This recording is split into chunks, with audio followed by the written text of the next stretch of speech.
Hello friends, welcome to ఇంక్రాలిట్.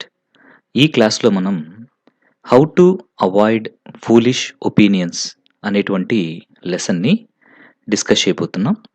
ఈ lesson మనకి Telangana state intermediate second year English text బుక్లోని 6th లెసన్గా రావడం జరిగింది. సో దీన్ని రాసింది ఎవరు అంటే బెట్రాండ్ రజెల్ అనేటువంటి రైటర్ ఈ ఆర్టికల్ని రాయడం జరిగిందనమాట. ఓకేనా? సో ముందుగా మీరు కనుక ఈ టైటిల్ చూసినట్లయితే how to avoid foolish opinions అంటే కొన్నిసార్లు సో మనం కావచ్చు, లేదా మనకు ఎదురుగా ఉండే వాళ్ళు కావచ్చు, they make some opinions which are foolish, అంటే అవి కరెక్ట్ కాదనమాట. అలాంటి ఫూలిష్ ఒపీనియన్స్ని మనం ఎలా అవాయిడ్ చేయాలి అనేటువంటిదే main theme of this lesson అనమాట. So before going to discuss the lesson, first we have to take a glance about Bertrand Russell. So Bertrand Russell గారి గురించి ముందుగా కొంత తెలుసుకుందాం. తర్వాత మనము డిస్కషన్ అనేది స్టార్ట్ చేద్దాం. అబౌట్ ద ఆథర్ అని ఇచ్చారు చూడండి, ఇక్కడ మనం డిస్కస్ చేసుకుందాం.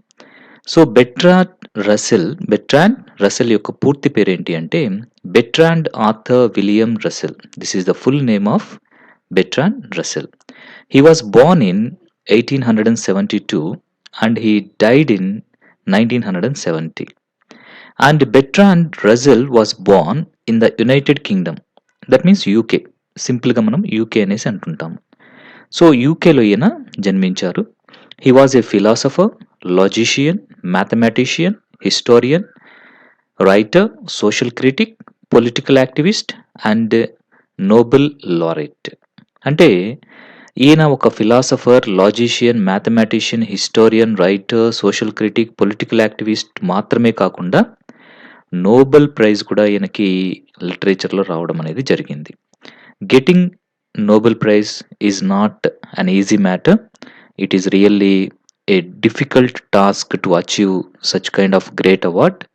సో మనకు వచ్చేసి మన ఇండియాలో ఈ నోబెల్ ప్రైజ్ అనేటువంటిది మన రవీంద్రనాథ్ ఠాగూర్ గారికి రావడం జరిగింది. సో ఇక్కడ వచ్చేసి మనం చూస్తున్నాం కదా, ఈయనకు కూడా రావడం జరిగింది అనమాట నోబెల్ ప్రైజ్ అనేటువంటిది. His writing is characterised by an extended knowledge of science and philosophy. So ఈయన యొక్క నాలెడ్జ్ అంతా కూడా ఎక్కువగా సైన్స్ అండ్ ఫిలాసఫీ పైన ఉంటుంది. ఆ సైన్స్ అండ్ ఫిలాసఫీ పైన ఉండేటువంటి తన యొక్క నాలెడ్జ్ అంతా కూడా మనం ఎక్కడ చూడొచ్చు అంటే ఆయన యొక్క రైటింగ్స్లో మనం చూడొచ్చు అనమాట.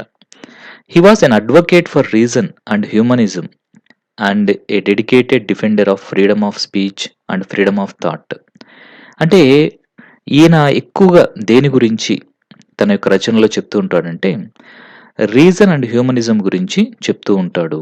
ఇంకా ఫ్రీడమ్ ఆఫ్ స్పీచ్ అనేటువంటిది ప్రతి ఒక్కరికి అవసరమని కూడా ఈయన వాదిస్తూ ఉంటారు. ఇంకా ఫ్రీడమ్ ఆఫ్ థాట్ కూడా అవసరము అనేసి దానికోసం పోరాడేటువంటి ఒక వ్యక్తే ఈ బెట్రాండ్ రసెల్ అనేసి మనం చెప్పొచ్చు. He is the author of Principia Mathematica, the problems of philosophy and many other influential works. అంటే ఈయన రాసినటువంటి వర్క్స్లో ముఖ్యమైనటువంటివి ఏంటి అంటే ప్రిన్సిపియా మ్యాథమెటికా అనేటువంటిది ఒకటి, ద ప్రాబ్లమ్స్ ఆఫ్ ఫిలాసఫీ అనేటువంటిది మరొకటి అనమాట. So these are very very important works of Bertrand Russell. So they made him more famous also. So ఇది మనం గుర్తుంచుకోవాలి. సో ఇప్పుడు ఒకసారి ఇక్కడ ఎస్ఏ గురించి ఇచ్చారు మనకి. ఈ ఎస్ఏని గురించి ఇక్కడ డిస్కస్ చేసుకుందాం. రసెల్స్ ఆర్టికల్, సో ఇక్కడ మనకు అర్థమైపోయింది ఈ how to avoid foolish opinions అనేటువంటిది. It is an article written by Bertrand Russell. It is a thought provoking essay. Thought provoking అంటే ఏంటి? When you read this you get many thoughts. అంటే నీలో ఉన్నటువంటి థాట్స్ అన్నీ కూడా అలా బయటికి తెప్పించేటువంటి ఒక థాట్ ప్రొవోకింగ్ ఎస్సే అనమాట ఇది. It exhibits many remarkable features. ఇది మనకి చాలా చాలా మంచి ఫీచర్స్ని, మనలో ఉన్నటువంటి ఫీచర్స్ని ఎగ్జిబిట్ చేస్తుంది. Its theme reveals intense human interest. The content is expressed in highly intellectual and scholarly way. దీని యొక్క థీమ్ ఏంటి అంటే ఈ how to avoid foolish opinions అనేటువంటి ఈ ఆర్టికల్ యొక్క థీమ్ ఏంటి అంటే హ్యూమన్ యొక్క ఇంట్రెస్ట్ ఇంటెన్స్ హ్యూమన్ ఇంట్రెస్ట్ అంటే మనుషులకి దేనిపైన ఎక్కువ ఇంట్రెస్ట్ ఉంటుంది అనేటువంటి దాని గురించి ఇందులో మనము డిస్కస్ చేసుకోవడం జరుగుతుందనమాట. ఇంకా ద కంటెంట్ ఈజ్ ఎక్స్‌ప్రెస్డ్ ఎలా ఎక్స్‌ప్రెస్ చేశారు అంటే మన రైటర్ సో చాలా ఇంటెలెక్చువల్‌గా చాలా గొప్ప నాలెడ్జబుల్ పర్సన్ కాబట్టి ఆ రేంజ్‌లో మనకి ఈ లెసన్ అనేటువంటిది ఉంటుందనమాట.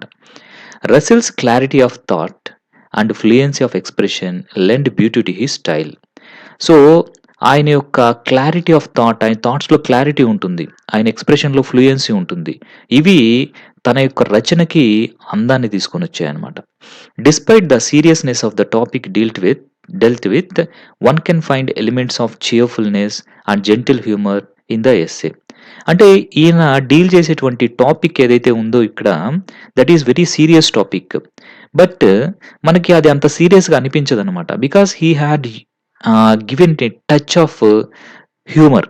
అంటే జెంటిల్ హ్యూమర్ అనేటువంటిది మనం ఇందులో చూడొచ్చు. అందువల్ల మనకి though it is dealing with a serious subject we can't find that kind of seriousness in the theme and we feel somewhat cheerfulness and we feel somewhat joy while reading this article. Though the article discusses many mistakes mankind is prone to make, it ends with a lively ray of hope. అంటే ఈ article మొత్తం కూడా దేని గురించి ఉంటుంది అంటే మనిషి చేసేటువంటి డిఫరెంట్ కైండ్స్ ఆఫ్ మిస్టేక్స్ గురించి ఉంటుంది. బట్ ఫైనల్‌గా సో మనకి ఒక మంచి హోప్ అనేది కూడా ఇవ్వడం జరుగుతుందనమాట. సో ఒకసారి జిస్ట్ కూడా చూసేద్దాం. జిస్ట్ అంటే సమ్మరీ అని చెప్పుకోవచ్చు. But it is very very small and very little summary. Let us make a look on it. The essay advises us on avoiding bad ideas. అంటే ఈ ఎస్సే మనకి ఏం చెప్తుంది అంటే బ్యాడ్ థాట్స్‌ని, బ్యాడ్ ఐడియాస్‌ని మనము అవాయిడ్ చేయాలి అనేసి మనకి అడ్వైస్ చేస్తుంది. First look at things for your self. First మీరు చేయాల్సింది ఏంటి అంటే మీ గురించి, మీకు సంబంధించిన విషయాల గురించి మీరు ఆలోచించాలి. Second, if you cannot observe an issue, think about any biases you might have about it. So second ఏంటి అంటే మీకు కనుక ఎలాంటి ఇష్యూ లేదు అంటే, అంటే మీకు ఎలాంటి పక్షపాతం కానీ, ఎలాంటి ఇష్యూ గనక లేదు అంటే మీ థాట్స్‌లో, అప్పుడు మీరు వేరే వాటి గురించి ఆలోచించాలి. This is because belief can go beyond facts. ఎందుకని అంటే మనం నమ్మేటువంటిది ఒక్కోసారి ఫ్యాక్ట్‌కి చాలా దూరంగా ఉంటుంది. మనం ఒకటి నిజం అనుకుంటాము. బట్ నిజం మాత్రం వేరేగా ఉంటుంది. సో మనం ఏమనుకుంటాము అంటే మనం నమ్మేదే నిజం అనేసి అనుకుంటామనమాట. కాబట్టి సో మనం ఏది నమ్ముతున్నామో అదే నిజం అనేటువంటి ఒపీనియన్ నుంచి మనం బయటికి రావాలి. So we have to test our beliefs are truth or not. So మన యొక్క బిలీఫ్స్, మన యొక్క నమ్మకాలు అనేటువంటివి నిజమా కాదా అనేసి ఒకటికి 2 సార్లు మనం చెక్ చేసుకోవాలి. We have to find out whether what we are speaking is correct or not. మనం మాట్లాడే మాట, మన ఒపీనియన్, మనం చెప్పేటువంటిది కరెక్టా కాదా అని we have to check back అనమాట. We have to recheck once again. అది మనం గుర్తుంచుకోవాలి. Meet people who are not in your social group. Travel outside your neighbourhood or read newspaper to get rid of your prejudices. So మనము ఈ విధంగా మనల్ని మనం అర్థం చేసుకొని, సో మన నమ్మకాలు నిజానికి ఇంకా దూరంగా ఉంది అని తెలుసుకోవాలి అంటే ఏం చేయాలి అంటే we have to meet different kinds of people who are not our social group. అంటే డిఫరెంట్ కంట్రీ పీపుల్ కావచ్చు, డిఫరెంట్ రిలీజియస్ పీపుల్ కావచ్చు. సో ఇలాంటి వాళ్ళందరినీ కూడా మనం కలవాలి. కలిసి వాళ్ళతో మాట్లాడాలి. We have to understand their customs and their traditions and their beliefs also. And we have to travel outside your neighbourhood. అంటే ఎప్పుడు నువ్వు ఉండే లొకాలిటీలోనే ఉండడం కాదు. You have to travel to the different places. అప్పుడు నీకు ఇంకా కొంచెం అర్థమవుతుంది. What is real and what is your opinion and what is truth అనేసి నీకు అర్థమవుతుంది. Or read the news papers to get rid of your prejudices. అంటే నీ మనసులో నువ్వేమనుకుంటుంటావు అంటే సో నాకు తెలిసిందే నిజం అనేసి అనుకుంటూ ఉంటావు. సో అదన్నీ నువ్వు దూరం చేసుకోవాలి అంటే ఒకటి నువ్వు డిఫరెంట్ కైండ్స్ ఆఫ్ పీపుల్‌ని మీట్ అవ్వాలి. సో రెండేంటి అంటే డిఫరెంట్ ప్లేసెస్‌కి వెళ్ళి అక్కడున్నటువంటి పరిస్థితుల్ని గమనించాలి. సో మూడోదేంటి అంటే న్యూస్ పేపర్ ఇలాంటి వాటిల్ని నువ్వు రెగ్యులర్‌గా చదువుతూ ఉండాలి. అప్పుడేమవుతుంది అంటే సో నీకున్నటువంటి నమ్మకాలు, నీకున్నటువంటి ఒపీనియన్స్ అనేటువంటివి నిజంగా నిజాలా కాదా అనేసి నీకు అర్థమవుతుంది అనేసి మనకి ఇందులో తెలుస్తుందనమాట. Another way is to have a mock debate with an imaginary opponent. So, మరొక దారి కూడా ఉంది. నీ ఒపీనియన్స్ కరెక్టా కాదా అని తెలుసుకోవాలి అంటే there is one more way. ఏంటది అంటే ఇమాజినరీ అపోనెంట్. ఇది ఒక కొత్త టర్మ్ అనమాట. కొత్త టెక్నిక్. ఏంటి టెక్నిక్ అంటే నీ ఇమాజినేషన్‌లోనే నీ ఒపీనియన్‌కి ఆపోజిట్‌గా మరొక వ్యక్తి ఉన్నాడు అనుకోని, నువ్వు నీ ఇమాజినేషన్‌లోనే you will argue with him అనమాట. సో, ఫర్ ఎగ్జాంపుల్ నువ్వొచ్చేసి ఏమనుకుంటున్నావు అంటే, మొబైల్ ఫోన్ అనేటువంటిది మంచిది. దీనివల్ల అంత యూజెస్ ఉన్నాయి అనేసి నువ్వనుకుంటున్నావు. సో, ఇప్పుడేంటి కొంతమంది దానికి అపోజిట్‌లో ఉంటారు. ఏమని ఉంటారు వాళ్ళందరూ గూడా, సో, మొబైల్ ఫోన్స్ అనేటువంటివి మంచివి కాదు అనేసి ఉంటారనమాట. సో, వాళ్ళతో డైరెక్ట్‌గా వాదించొద్దు. వాళ్ళతో వాదిస్తున్నట్లుగా నువ్వు నీలోనే ఇమాజినేషన్ జేసుకో. అంటే అప్పుడు నువ్వేం ఆలోచిస్తావు అంటే, నువ్వు చెప్పేది నువ్వే ఆర్గ్యూ చేస్తావు. నీ ఇమాజినేషన్‌లో అవతల వాళ్ళు దీనికి కౌంటర్ ఎలా ఇస్తారు? వాళ్ళ సైడ్ నుంచి వాళ్ళు దీన్ని ఎలాగా ఆర్గ్యూ చేస్తారు అనేది కూడా నీ ఇమాజినేషన్‌లోనే యూ కెన్ ఆర్గ్యూ అనమాట. సో, ఎప్పుడైతే అలాగా ఆర్గ్యూ చేయడం స్టార్ట్ చేసుకుంటావో, at that time you could understand నువ్వు చెప్పేదంతా కూడా కరెక్టా కాదా? నీ ఒపీనియన్ కరెక్టా కాదా? అనేది నీకు అర్థమైపోతుంది. ఓకేనా? అలాగా ఇమాజినేషన్‌లో we have to think that we have one opponent and we have to ah, debate. We have to start arguing with others in our imagination అనమాట. Finally don't take a position that makes you to look better than someone else. So, ఫైనల్‌గా ఏం చెప్తున్నాడంటే, so, don't take a position that makes you look better than someone else. So, ఎప్పుడు కూడా ఒకరికంటే బెటర్‌గా కనిపించేలాంటి పొజిషన్‌ని నువ్వు తీసుకోవద్దు అనేసి అంటున్నాడు. అంటే డోంట్ థింక్ ఓవర్ ప్రైడ్ అనమాట. ప్రైడ్ తోటే ఉండొద్దు. అలాగే నాకే అంతా తెలుసు అనేసి అనుకోవద్దు. That is very very dangerous. So, మనకి తెలిసిన దానికంటే తెలియంది చాలా ఉంటుంది అనేసి చెప్తున్నాడు. సో, మనకు ఉంది గదా! ఒక సేయింగ్ ఏంటది? తెలియంది కొండంత, తెలిసింది గోరంత అనేసి. సో, ఆ విధంగా మనము అనుకోవచ్చనమాట. అంటే మనకి తెలిసిందే ఫైనల్. నాకు తెలిసిందే నిజం అనేసి అనుకోవద్దు. సో, మీ ఒపీనియన్ అనేది కొన్నిసార్లు ఏమైపోవచ్చు? చేంజ్ అవ్వచ్చు. అది ట్రూత్ కాకపోవచ్చు. కాబట్టి you should be very careful about it అనేసి చెప్తున్నారు. సో, మన ఈ ప్రెజెంట్ లెసన్ ఏదైతే ఉందో, ఆ లెసన్ 2 సెగ్మెంట్స్‌గా డివైడ్ చేశారు. So, this is the first segment అనమాట. సో, దీన్ని మనం స్టార్ట్ చేద్దాము. సో, ఇక్కడి నుంచి మనకి లెసన్ ఎక్స్‌ప్లనేషన్ అనేది స్టార్ట్ అవుతుంది. To avoid various foolish opinions to which mankind is prone, no superhuman genius is required. A simple rules will keep you not from all errors but from silly errors. అంటే ఏంటంటే ఇక్కడ ప్రతి ఒక్కరు కూడా ఏం జరుగుతుంటుంది అంటే వాళ్ళ మైండ్‌లో కొన్ని ఫూలిష్ ఒపీనియన్స్ అనేవి ఉంటాయి. అది కామన్. ప్రతి మనిషికి ఉంటాయి. కొన్ని ఒపీనియన్స్ ఉంటాయి. సో, మనం ఏమనుకుంటాము అంటే మనకున్నటువంటి ఒపీనియన్స్ అన్నీ కూడా నిజాలు, అవే కరెక్ట్ అనేసి మనము అనుకుంటూ ఉంటాము. సో, అలాంటప్పుడు మన ఒపీనియన్స్ అవి కరెక్టా? కాదా? అని తెలుసుకునే దాని కోసము మనం ఏం చేయాలి అంటే we have to follow some rules. We have to apply for some rules. అలాంటి కొన్ని రూల్స్‌ని గనక మనం అప్లై చేశాము అంటే సో, మనము మాక్సిమం ఎర్రర్స్‌ని దూరం జేసుకోవచ్చు. ఓకేనా?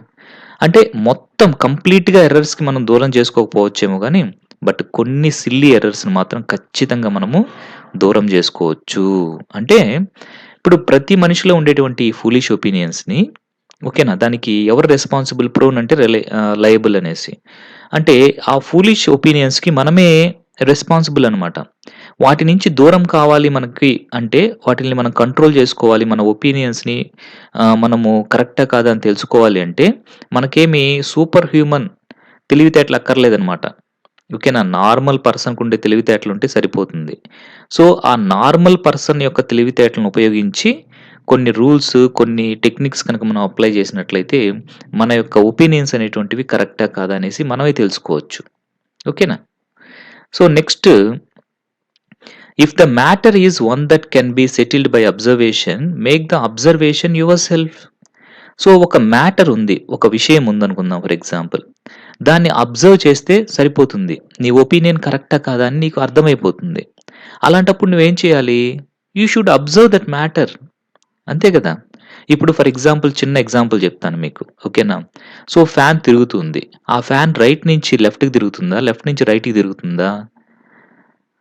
అంటే నీ మైండ్‌లో ఏమనుకుంటున్నావు అంటే రైట్ నుంచి లెఫ్ట్‌కి తిరుగుతుంది అనుకుంటున్నావు. ఓకేనా? సింపుల్‌గా అనుకుందాం. సో, ఇప్పుడు నువ్వు దాన్ని క్లారిఫై చేసుకోవాలి. అంటే ఏం చేయాలి దాన్ని? జస్ట్ నువ్వు అబ్జర్వ్ చేయాలి. అబ్జర్వ్ చేసినప్పుడు నీకది లెఫ్ట్ నుంచి రైట్‌కి తిరుగుతుందా? రైట్ నుంచి లెఫ్ట్‌కి తిరుగుతుందా? అనేది కన్ఫర్మ్ అయిపోతుంది. సో, అప్పుడేమైపోతుంది? నీ ఒపీనియన్ కరెక్టా? కాదా? అనేది నీకే అర్థమైపోతుంది. అంతే గదా! చాలా సింపుల్. అంటే కొన్నొచ్చేసి మనం ఏం చేయొచ్చు అంటే, with observation we can understand whether our opinions are real or not. Or our opinions are correct or not అనేది మనం తెలుసుకోవచ్చనమాట. ఇక్కడ మన రైటర్ బెర్ట్రాండ్ రస్సెల్ అరిస్టాటిల్ గురించి చెప్తున్నారు. సో, మనందరికీ తెలుసు Aristotle is a great philosopher and he is father of so many sciences అని కూడా మనకు తెలుసు కదా! చాలా వాటిలకి ఫాదర్ ఎవరు అంటే అరిస్టాటిల్ అనేసి మనం చెప్పుకుంటూ ఉంటాము. అలాంటి ఒక గొప్ప వ్యక్తి అయినటువంటి అరిస్టాటిల్ కూడా హి made a mistake due to over belief of his opinion. అంటే తను కూడా ఒక మిస్టేక్ చేశాడనమాట. అంటే ఓవర్ కాన్ఫిడెన్స్ ద్వారా. అంటే తన ఒపీనియన్ అనేటువంటిది నిజమై ఉంటుందిలే అనేసి తనకు తాను ఎక్కువ నమ్మడం ద్వారా హి also made a mistake. So, ఏంటి సార్ అరిస్టాటిల్ ఒక మిస్టేక్ చేయడం ఏంటి? అనేసి మీకు డౌట్ రావచ్చు. సో, దాని గురించే ఇక్కడ మన రైటర్ చెప్తున్నారు. అదేంటో చూద్దాం. Aristotle could have avoided the mistake of thinking that women have fewer teeth than men by simple device of asking Mrs. Aristotle to keep her mouth open while he counted. So, ఈయన ఒక statement ఇచ్చాడు. ఎవరు? Aristotle. ఏమనిచ్చాడు అంటే సింపుల్‌గా so, ladies అంటే women have less teeth than men అనేసి ఒక statement ఇచ్చాడు. ఫ్యూయర్ టీత్ అంటే మగవాళ్ళ కంటే ఆడవాళ్ళకి టీత్ తక్కువుంటాయి. టీత్ యొక్క నంబర్ తక్కువుంటాయి అనేసి ఒక స్టేట్మెంట్ ఇచ్చాడు. సో, జనరల్లీ వి హావ్ 32 కదా! ఆడవాళ్ళకి తక్కువుంటాయి అనేసి ఒక స్టేట్మెంట్ ఇచ్చాడు. But he did not observe whether what the statement he has given that is correct or not. So, సింపుల్‌గా ఏం చేసుండొచ్చు అతను, దానికోసం పెద్ద యుద్ధాలు చేయాల్సిన అవసరం ఏం లేదు. దానికోసం పెద్ద లాబొరేటరీ సెట్ చేయాల్సిన అవసరం ఏం లేదు. సింపుల్‌గా ఆయన వైఫ్‌ని పిలిచి, ఒకసారి మౌత్ ఓపెన్ చెయ్యి అని చెప్పేసి, he can count how many teeth are there in her mouth. సింపుల్‌గా క్లారిఫై అయిపోయిండేది. బట్ ఆయన దాన్ని చేయలేదు. ఆయనేమనుకున్నాడు అంటే, సో, లేడీస్‌కి ఖచ్చితంగా తక్కువ టీత్ ఉంటాయి అనేసి అనుకున్నాడు. తను అనుకునిందే నిజమని జెప్పేసి he had written also even in the books like that. కదా! సో, ఎప్పుడైతే అతను అలాగ రాసేసాడో ఏమైపోయింది? The mistake which he thought it is uncorrectable అయిపోయింది. అంతే కదా! దానికి అతను మళ్ళీ కరెక్ట్ చేసుకునే ఛాన్స్ లేదు. ఎందుకంటే he had written about it. So, ఇప్పుడు కూడా కొంతమంది దాన్ని ఇప్పుడు వేలెత్తి చూపిస్తున్నారనమాట. He did not do so because he thought he knew. తనేమనుకున్నాడు అంటే నాకు తెలుసులే ఇది. సో, నేను చెప్పింది కరెక్టే. నాకేమి చెప్పింది మిస్టేక్ అయ్యుండదులే అనేసి అనుకున్నాడు. He thought that everything he knew. ఏమనుకున్నాడు అంటే తన యొక్క బిలీఫ్ తను అనుకునింది నిజము అనేసి అనుకున్నాడు. Thinking that you know when in fact you don't is a fatal mistake to which we are all prone. So, మనలో చాలామంది ఇలాగే అనుకుంటూ ఉంటారు. మనకు తెలియకపోయినా గానీ దాని గురించి తెలుసు అనేసి అనుకుంటూ ఉంటారు. అలా అనుకోవడం చాలా చాలా పెద్ద మిస్టేక్ అనమాట. సో, దానికి మనమే రెస్పాన్సిబుల్. సో, మనకి తెలియని విషయాన్ని మనము తెలుసు అని అనుకోవడం అనేది it is really a great mistake and we are responsible for that అనేసి మన narrator ఇక్కడ చెప్తున్నారు. I believe myself that hedgehogs eat black beetles because I have been told that they do. But if I were writing a book on the habits of hedgehogs, I should not commit myself until I had seen one enjoying this unappetizing diet. So, ఇక్కడ I అంటే మన writer ఎవరైనా Bertrand Russell. ఆయన I believe myself అంటే తనకు తానే నమ్మేవాడనమాట. అంటే ఎవరో చెప్పగా తనకి నమ్మడం స్టార్ట్ చేశాడు. ఏమని స్టార్ట్ చేశాడు అంటే, సో, హెడ్జ్ హాగ్స్ అని ఉంటాయన్నమాట. Hedge hog's. సో, ఆ హెడ్జ్ హాగ్స్ అనేటువంటివి ఏవైతే ఉన్నాయో, ఆ హెడ్జ్ హాగ్స్ అనేటువంటివి ఆ హెడ్జ్ హాగ్స్ ఏవైతే ఉన్నాయో, ఆ హెడ్జ్ హాగ్ అంటే ఏంటంటే ముళ్ళపంది అనేసి మనం చెప్పుకోవచ్చనమాట. సో, ఈ హెడ్జ్ హాగ్ అనేటువంటిది ఏం చేస్తుంది అంటే బ్లాక్ బీటిల్‌ని తింటుంది అనేసి ఎవరో చెప్పారనమాట అతనికి. ఓకేనా? సో, దాన్నొచ్చేసి అతనేమనుకున్నాడు అంటే నిజమనేసి నమ్మేశాడు. కదా! మన రైటర్ నమ్మేశాడు. కానీ అతను నమ్మడం అనేది ఒక ఎక్స్‌టెంట్ వరకే నమ్మాడు. ఒకవేళ తను గనక ఆ హెడ్జ్ హాగ్స్ యొక్క అంటే ఆ ముళ్ళపందుల యొక్క హాబిట్స్ గురించి బుక్ రాయాలి అనుకుంటే ఏం చేయాలి? మన రైటర్ కంపల్సరీ దాన్ని అబ్జర్వ్ చేయాలి. నిజంగా అది బ్లాక్ బీటిల్స్‌ని అంటే ఆ పేడ పురుగులు లాంటి వాటిల్ని తింటుందా? తినదా? అనేసి అబ్జర్వ్ చేయాలి. సో, ఆ బ్లాక్ బీటిల్స్ యొక్క సర్ఫేస్ ఎలా ఉంటుంది అంటే చాలా హార్డ్‌గా ఉంటుంది. అవి తిన్నా గాని అరుగుతాయా? అరగవు. మరి అట్లాంటి దాన్ని ఎలా తింటుందది? అని ఒక క్వెషన్ వేసుకోవాలి. సో, నిజంగా అది తింటుందా లేదనేసి చెక్ చేసుకోవాలి. అలా ఆ తర్వాత మాత్రమే he has to note it down in his book. When he is about to write a book definitely he has to check it once or twice whether he is writing correctly or not. కానీ Aristotle విషయంలో ఏం జరిగింది అంటే తను దాన్ని follow కాలేదు.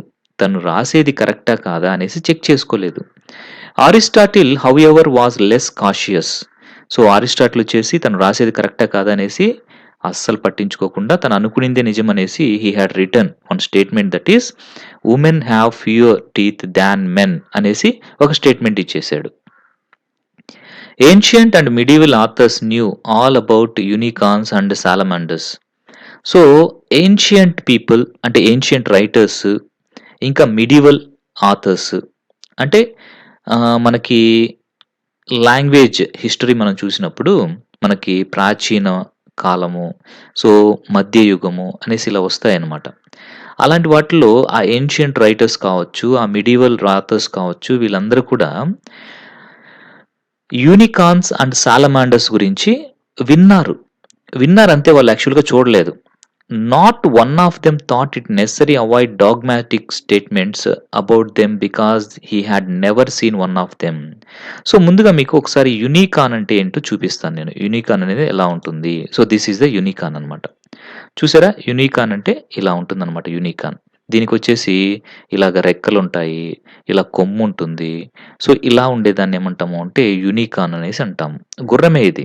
కాకపోతే ఇక్కడ ఒక కొమ్ము కూడా ఉంటుంది దానికి. సో, ఇప్పుడు మనం అర్థం చేసుకోవాలి. నిజంగా ఇలాంటివి ఉంటాయా? ఉండవు.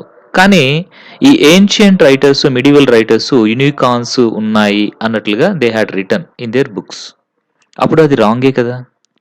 And they also had written about salamanders. So, ఈ సాలమాండర్ అంటే ఏంటంటే, సో, ఇది మన ఫ్రాగ్ ఉంటుంది చూసారా? సో, ఆ ఫ్రాగ్ ఇంకా వచ్చేసి మన లిజర్డ్ ఉంటుంది కదా! ఆ లిజర్డ్ ఇవి 2 మిక్స్ అయితే వచ్చేటువంటి ఒక ఆహ్, ఏమంటాము? ఒక జీవిలాగా ఉంటుందన్నమాట. That is called nothing but salamander. అంటే యాంఫిబియన్ అనమాట. It is like a cross between the frog and a lizard అనేసి మనం చెప్పుకోవచ్చు. ఓకేనా? సో, అలాంటిదుందా అనేది కూడా వాళ్ళు ఆలోచించలేదు. అలా ఆలోచించకుండా వాటి గురించి they had written in their books. So, salamander అదెలా ఉంటుందో ఇప్పుడు చూపిస్తాను చూడండి. సాలమాండర్ అంటే ఇలా ఉంటుందన్నమాట సాలమాండర్. ఇదిగోండి ఇక్కడొచ్చింది చూసారా? This is nothing but salamander అంటాం. అంటే ఇవన్నీ నిజంగా ఉన్నాయా? లేదా? అనేసి వాళ్ళు కొంచెం కూడా ఆలోచించకుండా ఏం చేశారు వాళ్ళు? They had written in their books. ఓకేనా? అసలు యూనికాన్ ఉందా? Any proofs are there? But they had written in their books అనమాట. సో, అలా చేయకూడదు. సో, మనం ఒకటి బుక్‌లో రాస్తున్నాము అంటే, ఆ బుక్ చాలా మంది చదువుతారు కాబట్టి, సో, మనం రాసేది కరెక్టా కాదా అనేసి we have to check once again and then only we have to make a statement. So, opinion is different from fact sometimes అనేది మనం గుర్తుంచుకోవాలి. అంటే మన ఒపీనియన్ అనేటువంటిది నిజం కాకపోవచ్చు కొన్నిసార్లు. కాబట్టి we should be very careful about expressing our opinions and especially we should not go for the arguments. So, లేదు నా ఒపీనియనే గొప్ప, నేను చెప్పిందే కరెక్ట్ అనేసి మనకి దానిపైన కంప్లీట్ అవగాహన లేకుండా we should not start any kind of argument అనేదే ఇక్కడ మెయిన్‌గా ఉన్నటువంటి విషయం అనమాట. Many matters however are less easily brought to the test of experience. If, like most of mankind, you have passionate convictions on many such matters, there are ways in which you can make yourself aware of your own bias. So, many matters, చాలా matters ఓకేనా? They are less easily brought to the test of experience. చాలా మ్యాటర్స్‌ని మనము ఈజీగా మనం test చేయొచ్చనమాట. అవి కరెక్టా కాదా అనేసి విత్ అవర్ ఎక్స్‌పీరియన్స్. మన యొక్క ఎక్స్‌పీరియన్స్ తోటి మనము ఏం చేయొచ్చు అంటే మెనీ మ్యాటర్స్‌ని అవి ఫ్యాక్ట్సా కాదనేసి టెస్ట్ చేయొచ్చు. కాకపోతే మనం పట్టించుకోవట్లేదు వాటిని. If like most of mankind you have passionate convictions on many such matters. So, మనకి మన మ్యాన్‌కైండ్‌లో మనకి చాలా బిలీఫ్స్ ఉంటాయి. సో, చాలా నమ్మకాలుంటాయి. కానీ అవన్నీ నిజాలు కావాలి అనేసి ఎక్కడ కూడా రూల్ లేదు. మనకుండే నమ్మకాలన్నీ నిజాలు కావాలని ఎక్కడైనా రూల్ ఉందా? లేదు. సో, కొన్ని నమ్మకాలు అలాగే ఉండిపోతాయి అంతే. ఫర్ ఎగ్జాంపుల్ కొంతమందుంటారు. వాళ్ళకి నల్ల పిల్లి ఎదురొస్తే they think it is very bad. Bad thing will happen అనేసి అనుకుంటారు. అలాగే కొన్ని కాకులొచ్చి మన ఇంటి దగ్గర అరిస్తే మనకు చుట్టాలొస్తారు అనేసి అనుకుంటారు. అలాగే మనం వెళ్ళేటప్పుడు ఎవరైనా తుమ్మితే మనకు మంచి జరగదు అనేసి అక్కడ ఆగిపోతారు. సో, ఇవంతా ఏంటంటే వాళ్ళ నమ్మకాలు. మరి వాటికి అవి నిజమా? అంటే ఎనీ ప్రూఫ్స్ ఆర్ దేర్? చెప్పలేము. కదా! సో, అంటే అలాగనమాట. అంటే మనం ఏదైతే అనుకుంటామో అది ఒక నమ్మకంగా ఉంటుంది. దానికొక ఎవిడెన్స్ అనేది చేరిస్తే at that time it will become a fact. మన నమ్మకానికి ఎవిడెన్స్ ఉంటే అప్పుడది ఫ్యాక్ట్ అవుతుంది. మన నమ్మకానికి ఎవిడెన్స్ లేకపోతే that is becoming only opinion and not the fact. అది మనం గుర్తుంచుకోవాలి. ఓకేనా? Our opinions are so many times different from the facts అనేది మనం గుర్తుంచుకోవాలి. ఓకేనా? If an opinion contrary to your own makes you angry, that is a sign that you are subconsciously aware of having no good reason for thinking as you do. అంటే దీని యొక్క meaning ఏంటంటే, మనకు opinions ఉంటాయి గదా! కొన్నిసార్లు మన ఒపీనియన్‌కి అపోజిట్‌లో కొంతమంది మనకి ఒపీనియన్స్ కలిగి ఉంటారు కదా! నేనిందాక చెప్పినట్లు ఫర్ ఎగ్జాంపుల్ ఇంగ్లీష్ లాంగ్వేజ్ అనేటువంటిది మనకి చాలా అవసరం అనేసి నేను అంటున్నాను. కొంతమందేమంటారు అంటే, ఇంగ్లీష్ కాదు మన మదర్ టంగే మనకి important. We should give priority for mother tongue అనేసి కొంతమందంటారు. నేనేమంటాను అంటే for example, we should give priority for English because it is the global language and it is very useful in our lives అనేసి నేనంటాను. So, అంటే ఏంటి ఇక్కడ నా ఒపీనియన్ అనేటువంటిది డిఫరెంట్ ఫ్రమ్ దేర్ ఒపీనియన్ కదా! సో, ఇక్కడ ఎవరి ఒపీనియన్ కరెక్ట్ అనేది మనము డిస్కస్ చేసుకున్న తర్వాతనే మనకు అర్థమవుతుంది. Maybe from their side they might be correct. And from my side I might be correct. So, నా ఒపీనియన్ అనేది పక్కన వాళ్ళ ఒపీనియన్‌కి డిఫరెంట్‌గా ఉంటుంది. అంటే అది మనం అర్థం చేసుకోవాలి. అంతేకాని లేదు లేదు ఇంగ్లీషే గొప్ప అనేసి నేను వాళ్ళతో గొడవ పెట్టుకొని, వాళ్ళ పైన కోపం తెచ్చుకొని, నేను వాళ్ళతో కొట్లాటకు పోకూడదనమాట. I should not get angry. So, అలా నేను యాంగ్రీ తెచ్చుకుంటున్నాను అంటే, నేను చాలా బ్యాడ్ వేలో వెళ్తున్నాను అనేసి మనం అర్థం చేసుకోవాలి. ఓకేనా? కాబట్టి మనము ఎప్పుడు కూడా ఎవరితో కూడా మన ఒపీనియన్స్ గురించి వి షుడ్ నాట్ ఆర్గ్యూ అనేసి మనకిక్కడ రైటర్ చెప్తున్నారు. If someone maintains that 2 and 2 are 5 or that Iceland is on equator, you feel pity rather than anger unless you know so little of arithmetic and geography that his opinion shakes your own contrary conviction. కొంతమంది చాలా చాలా విరుద్ధంగా వాదిస్తూ ఉంటారనమాట. అంటే ఎంత విరుద్ధంగా వాదిస్తారు అంటే వాళ్ళు చాలా ఫూలిష్‌గా వాదిస్తారు. వాళ్ళకుండే ఒపీనియనే కరెక్ట్ అనేసి వాదిస్తారు. వాళ్ళు మాట్లాడేది ఎలా ఉంటుంది అంటే కొంతమంది 2 + 2 = 5 అంటారు. అలాగే ఈక్వేటర్ అంటే ఏంటంటే భూమధ్య రేఖ అంటాము. సో, ఆ ఈక్వేటర్ పైన ఐస్‌లాండ్ ఉంది అంటారు. అంటే 2 + 2 ఎక్కడన్నా 5 అవుతుందా? 2 + 2 = 4 అవుతుంది. బట్ కొంతమందొచ్చేసి ఏమంటారు అంటే, లేదు 2 + 2 = 5 అంతే. ఇదే కరెక్ట్ అనేసి వాదిస్తారు. అలాంటి వాదులతో నువ్వు వాదించడం కరెక్టా? You should not argue with them. అలాగే కొంతమంది అంటే ఏమంటారు? సో, ఈక్వేటర్ అంటే ఏంటి? భూమధ్య రేఖ పైన ఎప్పుడు కూడా చాలా వేడిగా ఉంటుందనమాట. సో, ఆ వేడిగా ఉండే ప్రదేశాలని కలుపుతూ గీసిందే నథింగ్ బట్ ఈక్వేటర్ అనేసి మనకు తెలుసు. సో, మరి అట్లాంటప్పుడు ఆ ఈక్వేటర్ పైన ఐస్‌లాండ్ ఎలా ఉంటుంది? ఐస్ అసలు ఉంటుందా ఆ ఈక్వేటర్ పైన? కరిగిపోతుంది గదా! బట్ కొంతమంది ఉంది అని వాదిస్తారు. మరి అలాంటి వాళ్ళతో నువ్వు వాదించడం కరెక్టా? కాదు. You should not argue with them and should not get angry on them. వాళ్ళ పైన కోపం తెచ్చుకోవడము, ఇంకా వాళ్ళ పైన వాళ్ళతో వాదించడము 2 కరెక్ట్ కాదు. So, you should understand that. They don't have proper knowledge in arithmetic and Geography. నువ్వు అర్థం చేసుకోవాల్సింది ఏంటి అంటే, వాళ్ళకి ప్రాపర్ నాలెడ్జ్ అనేది లేదు. వేటిపైన లేదు? సో, జియోగ్రఫీ పైన లేదు, అర్థమెటిక్ లేదు అనేసి ఒక్కసారి నువ్వు అర్థం చేసుకొని సైలెంట్‌గా వెళ్ళిపోవాలి. అంతేగాని వాళ్ళతో గొడవలు పెట్టుకొని, వాళ్ళతో క్వారల్ చేసుకొని, అలాగంతా కూడా ఎప్పుడు కూడా చేయకూడదు అనేది మనం గుర్తుంచుకోవాలి. The most savage controversies are those about matters as to which there is no good evidence either way. అంటే సావేజ్ కాంట్రవర్సీస్ అంటే ఏంటంటే, చాలా పెద్ద పెద్ద గొడవలనమాట కాంట్రవర్సీస్. వేటి గురించి ఉంటాయంటే, about the matters which there is no good evidence. అంటే కొన్ని మ్యాటర్స్‌కి ఎవిడెన్స్ అనేవి ఉండవనమాట. అలాంటి ఎవిడెన్సెస్ లేని మ్యాటర్స్ అనేటువంటి వాటిపైన చాలా పెద్ద గొడవలు అనేటువంటివి జరుగుతూ ఉంటాయి. సో, చిన్న ఎగ్జాంపుల్ చెప్తాను. I'm not here telling about or discriminating anything. So, దేవుడు అనే ఒక కాన్సెప్ట్ తీసుకుందాం. ఫర్ ఎగ్జాంపుల్ సింపుల్‌గా గాడ్. సో, గాడ్ అనేటువంటి దేవుడు ఉన్నాడు అనేటువంటిది ఒక ఒపీనియన్. మన మైండ్‌లో ఒక ఒపీనియన్ ఉంటుంది. సో, ఇది ఏంటి నిజమా అంటే కొంతమంది నిజమనే అంటారు. Maybe in their experience they have got some experiences. అలాంటి ఎక్స్‌పీరియన్సెస్ లేనటువంటి వాళ్ళు ఏమంటారు అంటే, దేర్ ఈస్ నో గాడ్ అనేసి కూడా అనొచ్చు కొంతమంది. కదా! సో, అంటే ఇలాగా ఎవిడెన్స్ కరెక్ట్‌గా ఉందా అంటే there is no proper evidence. దేవుడు ఉన్నాడు అనేసి మనకి ప్రాపర్ ఎవిడెన్స్ ఉందా అంటే ఎవరు చెప్పలేరనమాట. But with their own experience they can get it. కదా! అంటే ఇలాంటివి ఎలా ఉంటాయంటే చాలా కాంట్రోవర్సీ‌గా ఉండేటువంటి మ్యాటర్స్ అనమాట. అంటే మీకు అర్థం అవ్వాలని ఒక ఎగ్జాంపుల్ చెప్పాను. అంటే the religious matters are very controversial కదా! సో, పెద్ద పెద్ద యుద్ధాలే జరిగాయంటే ఈ రిలీజియస్ మ్యాటర్స్ పైన. అవి ఎంత కాంట్రోవర్షియల్ మ్యాటర్సో మనం అర్థం చేసుకోవాలి. అలాగే ఇప్పుడు కొన్ని రిలిజియన్స్ ఉన్నాయనుకోండి. సో, కొన్ని రిలిజియన్స్‌కి కొన్ని బిలీఫ్స్ ఉంటాయి. మరొక రిలిజియన్‌కి మరొక బిలీఫ్ ఉంటుంది. We have to respect them. అంతే గదా! వాళ్ళ రిలిజియస్ యొక్క బిలీఫ్స్‌ని, వాళ్ళ యొక్క ఒపీనియన్స్‌ని we have to give respect. అంతేగాని వాళ్ళతో ఆర్గ్యూ చేయకూడదు. సో, లేదు మా రిలిజియనే గొప్ప అనేసి వాళ్ళిద్దరూ తగువులేసుకొని, పెద్ద గొడవలేసుకొని, ఇలాంటివంతా చేయకూడదు. Those are opinions. సో, నువ్వెప్పుడైతే బియాండ్ ఎక్కువగా పెద్దగా ఆలోచిస్తావో, బిగ్‌గా ఆలోచిస్తావో నువ్వు, అప్పుడేమైపోతుంది అంటే, you should give respect to the others opinions అనమాట. అది మనం గుర్తుంచుకోవాలి. ఎవిడెన్సెస్ లేవు అంటే దట్ ఈస్ ఒపీనియన్. దాని గురించి అసలు మనం ఆర్గ్యూ చేసుకోకూడదు. Did you understand the point?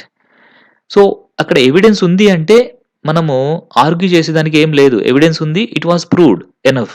If there is no evidence that is opinion. About opinions we should not argue with anybody and you should not get angry.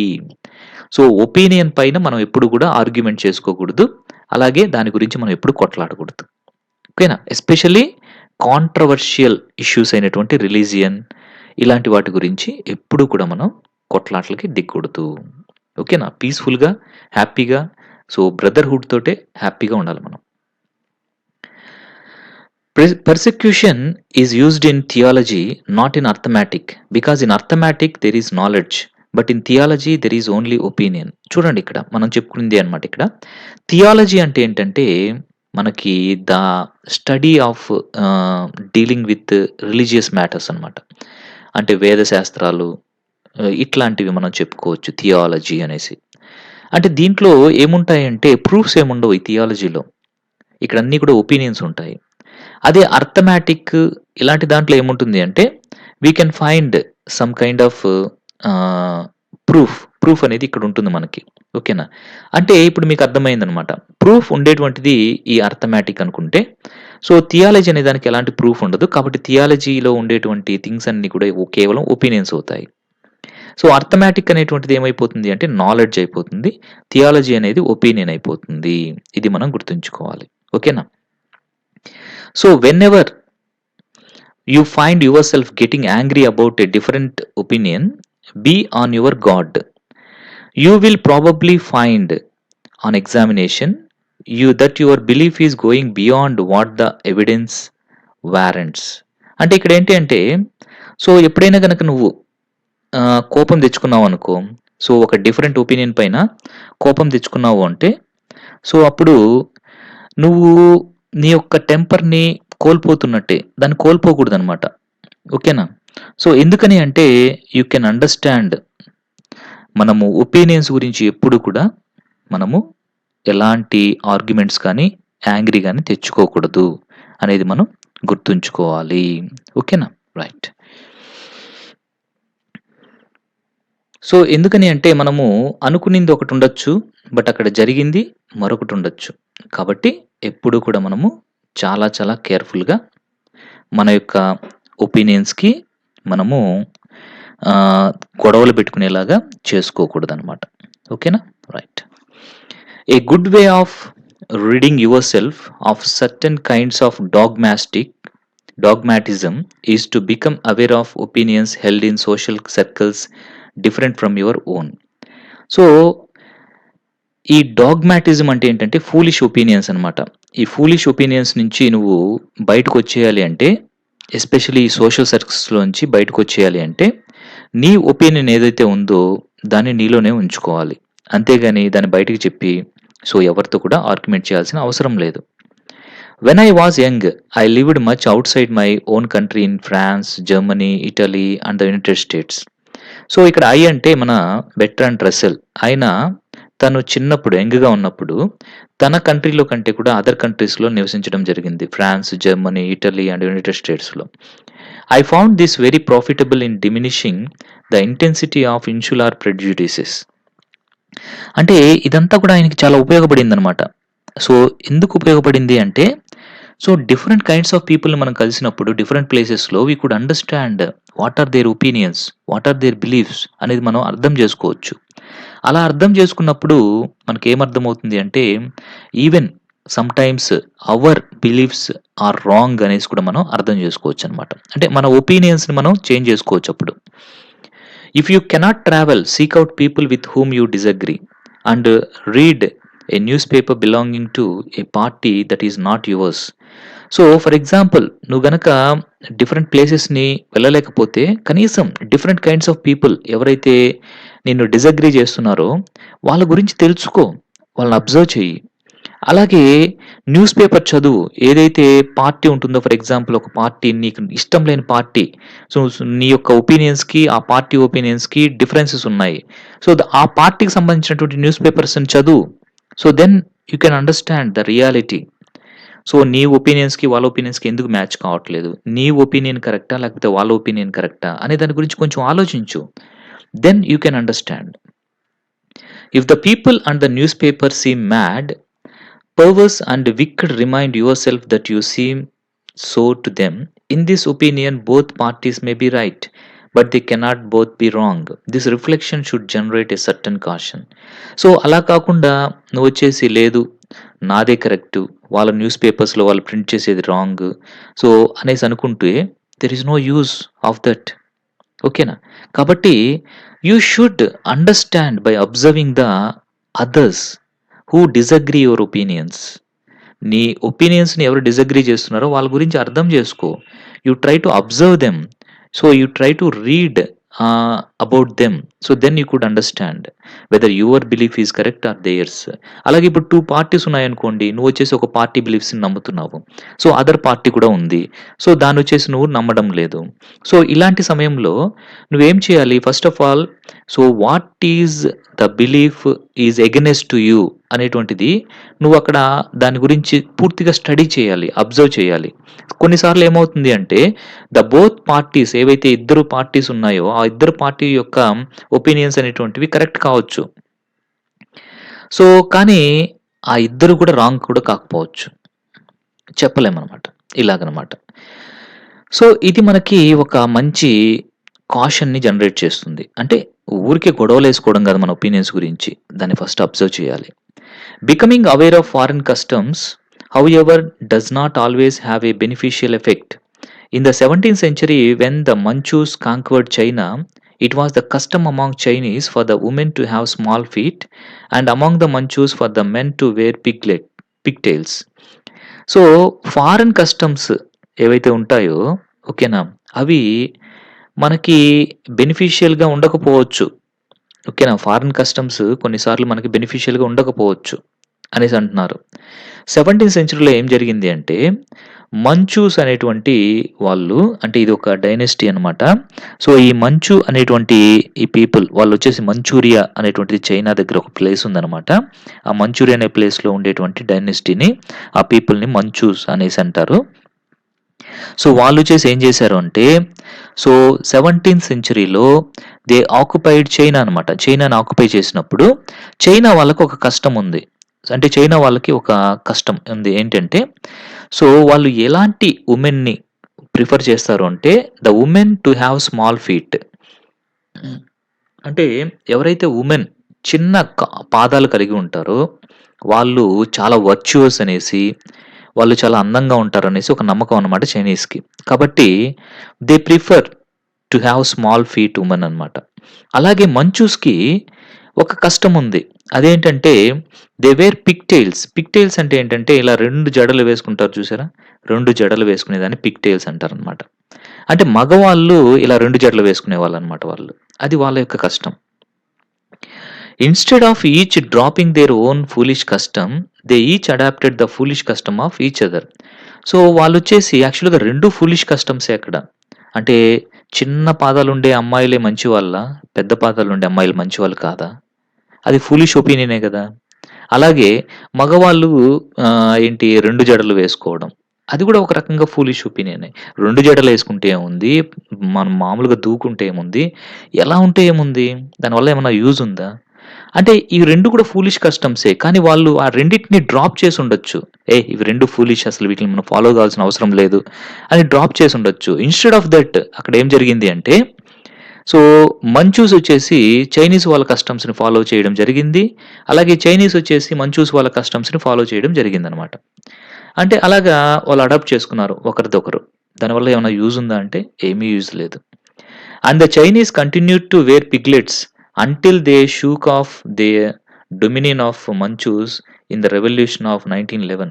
So, so shocking thing ఏందంటే, ఆ 17th century నుంచి 1911లో so, revolution జరిగే వరకి గూడా, so, ఈ Chinese వాళ్ళు ఏం జేయడం స్టార్ట్ చేశారు అంటే, ఆ పిగ్లెట్స్‌ని వేసుకోవడం కంటిన్యూ చేశారనమాట. అంటే జడలాగా అలా అల్లుకుంటూ, అలా 2 జడలు వేసుకోవడం గాని, లేదా అలా వేసుకోవడాన్ని పిగ్లెట్స్ అంటారు. అలా వేసుకోవడం కంటిన్యూ చేశారనమాట. ఇలా ఉంటుందనమాట. ఓకేనా? రైట్. సో, ఇంక మనము సెకండ్ సెగ్మెంట్‌కి వెళ్ళిపోదాము. సో, ఈ సెకండ్ సెగ్మెంట్ వచ్చేసి ఇలా స్టార్ట్ అవుతుంది. For those who have enough psychological imagination it is a good plan to imagine an argument with a person having a different bias. అంటే ఇక్కడ మనం ఒక టెక్నిక్ అనేటువంటిది యూజ్ చేస్తే మన ఒపీనియన్ కరెక్టా కాదా అనేది మనకే అర్థమైపోతుంది. సో, ఆ టెక్నిక్ ఏంటి అంటే psychological imagination. What is the technique? Psychological imagination. అంటే ఫర్ ఎగ్జాంపుల్ నీకొచ్చేసి నీ మైండ్‌లో ఒక ఒపీనియన్ ఉంది. ఆ ఒపీనియన్ కరెక్టా కాదా అనేసి నువ్వు తెలుసుకోవాలి అంటే డైరెక్ట్‌గా వెళ్లి ఆ పర్సన్ తోటి నీకు ఎవరైతే నీ ఒపీనియన్‌కి రాంగ్ అనేసి అన్నారో వాళ్ళతో డైరెక్ట్‌గా వెళ్లి నువ్వు ఆర్గ్యూ చేయాల్సిన అవసరం లేదు. నీ మైండ్‌లో నువ్వేం చేస్తావు అంటే నువ్వు అతనితో ఆర్గ్యూ చేస్తున్నట్లుగా ఆ టాపిక్ గురించి ఇమాజినేషన్ చేసుకుంటావు. సో, అప్పుడేం చేస్తావు? నీ సైడ్ ఉండేటువంటి పాయింట్స్‌తో పాటు ఒకవేళ అతని పక్క ఉండేటువంటి పాయింట్స్‌ని కూడా నువ్వే ఇమాజినేషన్ చేసుకుంటావు. అప్పుడేమవుతుంది అంటే నీకు తెలియకుండానే సో, అతను చెప్పేటువంటి పాయింట్‌ని కూడా సపోర్ట్ చేస్తూ కొన్ని స్టేట్మెంట్స్ అనేవి నువ్వు నీ మైండ్‌లో ఏం చేస్తావు? జనరేట్ చేస్తావు. సో, అలాగా నీకేమవుతుంది అంటే నీ ఐడియాస్‌కి, అవతల వాళ్ళకున్నటువంటి ఐడియాస్‌కి సో, ఎక్కడ మ్యాచ్ అవుతున్నాయి, ఎక్కడ ఆహ్, మ్యాచ్ కావట్లేదని తెలుసుకోవడం జరుగుతుందనమాట. దాన్నే మనం సైకలాజికల్ ఇమాజినేషన్ అంటాము. This has one advantage and only one as compared with the actual conversation with opponents. So, దీనికి ఒక అడ్వాంటేజ్ ఉంది. ఈ విధంగా సైకలాజికల్ ఇమాజినేషన్ వల్ల ఒక అడ్వాంటేజ్ ఉంది. ఒకే ఒక అడ్వాంటేజ్ ఉంది. మనం డైరెక్ట్‌గా వెళ్లి అవతల వాళ్ళతో మాట్లాడడం కంటే కూడా ఈ సైకలాజికల్ ఇమాజినేషన్ వల్ల ఒక అడ్వాంటేజ్ ఉంది. అదేంటి అంటే this one advantage is that the method is not subject to the same limitations of time or space. అంటే దీనికి ఉండేటువంటి అడ్వాంటేజ్ ఏంటి అంటే సో, టైమ్‌తో ఇంకా స్పేస్‌తో సంబంధం లేకుండా మనం ఎక్కడ కూర్చున్నామో అక్కడి నుంచి మనం వచ్చేసి ఈ సైకలాజికల్ ఇమాజినేషన్ ద్వారా మనం ఆర్గ్యుమెంట్ అనేది చేసుకోవచ్చు. అంటే మనలోనే. సో, మనలోనే మనం ఏం చేస్తాము, మన ఒపీనియన్‌కి ఫేవర్‌గా మనమే ఆర్గ్యూ చేస్తాము. అలాగే మన ఒపీనియన్‌కి డిఫరెంట్‌గా, ఆపోజిట్‌గా కూడా మనమే ఆర్గ్యూ చేస్తాము. లైక్ అదర్ పర్సన్ అనమాట. మన మైండ్‌లోనే మనం అలాగా ఆర్గ్యూ చేసుకుంటాం. అంటే దిస్ ఈజ్ ఎ టెక్నిక్ అనమాట. దీనివల్ల మనం ఏం అవాయిడ్ చేయొచ్చు చెప్పండి? దీనివల్ల మనం డైరెక్ట్‌గా వెళ్లి ఒకడితోటే ఏం చేస్తాము, లేదు నేను చెప్పిందే కరెక్ట్ అని మనం గనక ఆర్గ్యూ చేస్తూ ఉంటే, సో ఏమైపోతుంది, ఆ ఇద్దరు మనుషుల మధ్య ఏమైపోతుంది, గొడవ అనేది పెద్దదైపోతుంది. Quarrel it will become bigger. So దీనివల్ల వాళ్ళకి ఆ ఫ్రెండ్లీ నేచర్ అనేది పోతుందనమాట. అదే నువ్వు మనసులోనే ఇలాగా నేను ఇలా అనుకుంటున్నాను. ఇది కరెక్టా? కాదా? ఒకవేళ అతను ఇలా అంటాడా? సో, ఇలా ఏంటిది అసలు అనేసి నువ్వు కనుక మైండ్‌లోనే ఒక సైకలాజికల్ ఇమాజినేషన్ ద్వారా గనక ఆర్గ్యుమెంట్ చేసుకున్నావు అంటే, at that time there is no problem. You only can understand it. దీనికి ఇక్కడ ఒక చిన్న ఎగ్జాంపుల్‌గా మహాత్మా గాంధీ గారి గురించి మన రైటర్ చెప్పడం జరిగింది. Mahatma Gandhi deploys railways and steamboats and machinery. He would like to undo the whole of the industrial revolution. So Mahatma Gandhi గారు కంప్లీట్‌గా ఇండస్ట్రియల్ రెవల్యూషన్ అనేటువంటి దానికి ఎగనెస్ట్‌గా ఉండడం జరిగింది. సో మన ఇండియాలో ఈ రైల్వే, స్టీమ్ బోట్స్ ఇంకా కొన్ని మెషినరీస్‌ని ఇంట్రొడ్యూస్ చేసినప్పుడు మహాత్మా గాంధీ గారు he rejected the introducing railway, steam boats and machinery. ఇంకా ఇండస్ట్రియల్ రెవల్యూషన్ అనే దాన్ని ఆయన పూర్తిగా వ్యతిరేకించారు. You may never have an opportunity of actually meeting anyone who holds this opinion. So, యాక్చువల్‌గా చెప్పాలి అంటే మహాత్మా గాంధీ గారు ఇచ్చినటువంటి ఈ ఒపీనియన్ ఏదైతే ఉందో అగైన్స్ట్ టు ఇండస్ట్రియల్ రెవల్యూషన్ అనేది, so maximum we don't get. ఆయన సపోర్ట్ చేసేటువంటి వాళ్ళు మాక్సిమం మనకి దొరక్కపోవచ్చు. In western countries most people take advantage of modern techniques for granted. అంటే వెస్టర్న్ కంట్రీస్ అన్నిట్లో కూడా ఈ మోడర్న్ టెక్నిక్స్ ఇంకా టెక్నాలజీ డెవలప్మెంట్, ఇండస్ట్రియల్ రెవల్యూషన్ అటువంటి దాన్ని హ్యాపీగా యూజ్ చేసుకుంటూ ఉంటారు. But if you want to make sure that you are right in agreeing with the prevailing opinion, you will find it a good plan to test the argument that occurred to you by considering what Gandhi might say in refutation of them. అంటే ఇప్పుడు మనం గనక నిజంగా ఎందుకు మహాత్మా గాంధీ గారు అలాంటి statement ఇచ్చారు, why his opinion is against to the industrial revolution అనేసి మనం కొంచెం ఆలోచించాము అంటే, so we can get the reasons why did he say like that అనేది మనకి అర్థమవుతుంది. సో ఏంటి అర్థమవుతుంది, ఫర్ ఎగ్జాంపుల్ మనము మేబీ మహాత్మా గాంధీ గారు ఎలా అనుకుంటున్నారు, ఫర్ ఎగ్జాంపుల్ నేను కనుక నా ఇమాజినేటివ్, నా సైకలాజికల్ ఇమాజినేషన్లో నేను కనుక మహాత్మా గాంధీ గారితో నేను కనుక ఆర్గ్యుమెంట్ చేశాను అంటే, అప్పుడు ఆయన ఎలాంటి పాయింట్స్ చెప్పొచ్చు నాకు. For example he may say like this: 1 machine is equal to 100 people's work. So ఒక్క మెషిన్ వచ్చేసి 100 పీపుల్ చేసేటువంటి వర్క్ని చేసేస్తుంది. Then what is the problem arising there, that 100 people became unemployed. ఆ 100 పీపుల్ ఏమైపోతారు, అన్ఎంప్లాయిడ్ అయిపోయినట్టే కదా. సో అలాంటప్పుడు ఏం జరుగుతుంది, so that 100 people lose their source for getting food, source for earning food. So అందువల్ల మేబీ మహాత్మా గాంధీ గారు he did not accept the industrial revolution and he opinion against to the industrial revolution. ఇలాగా there would be a thought. ఓకేనా, అంటే వాళ్ళ opinion అలా ఉంది అంటే there might be a reason behind it. We should try to find out it.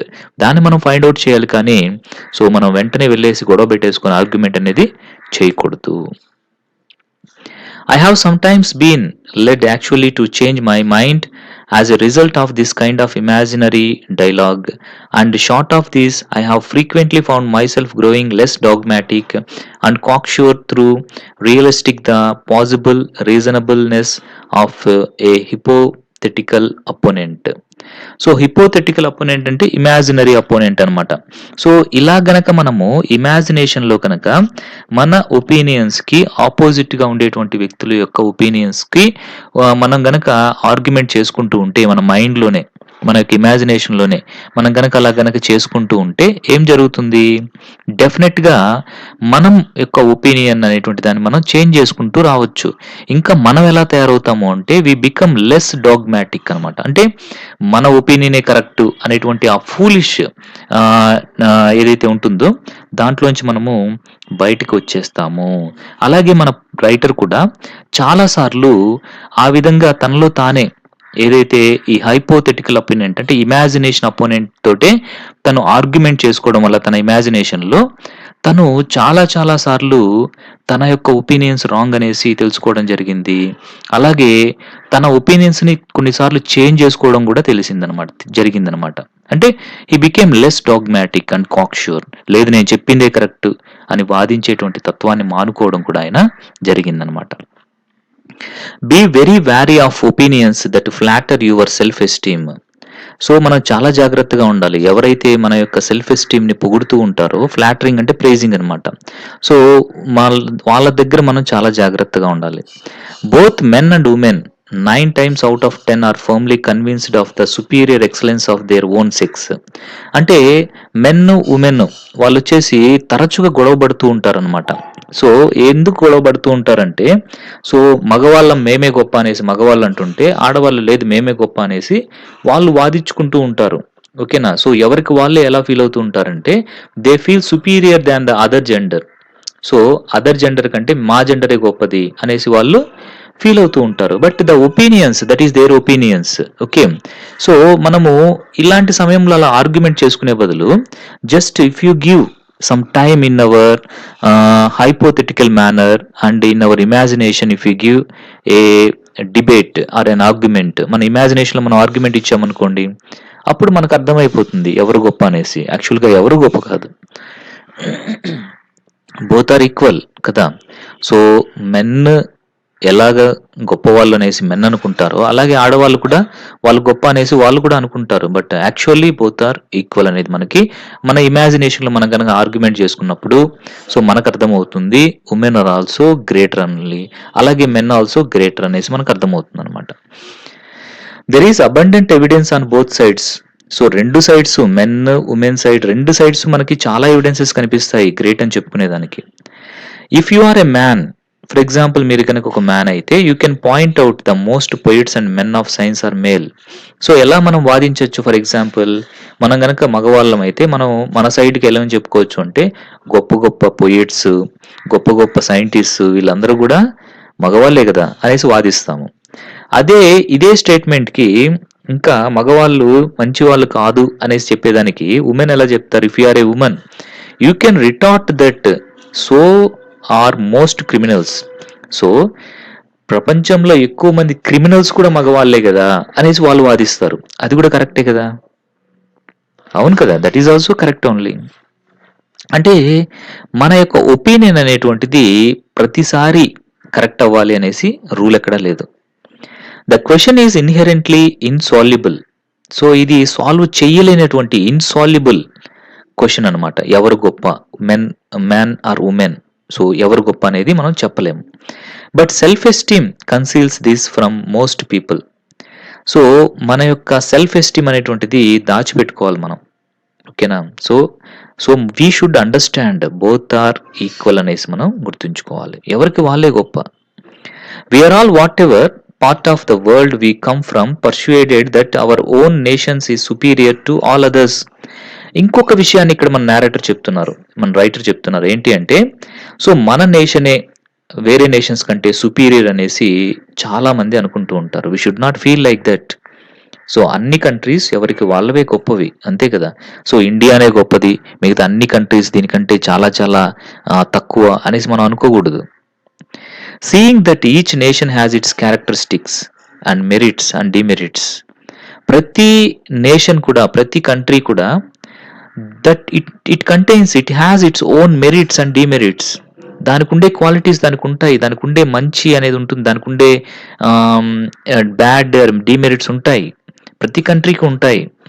We adjust our standard of values so as to make out that the merits possessed by our nation are the really important ones.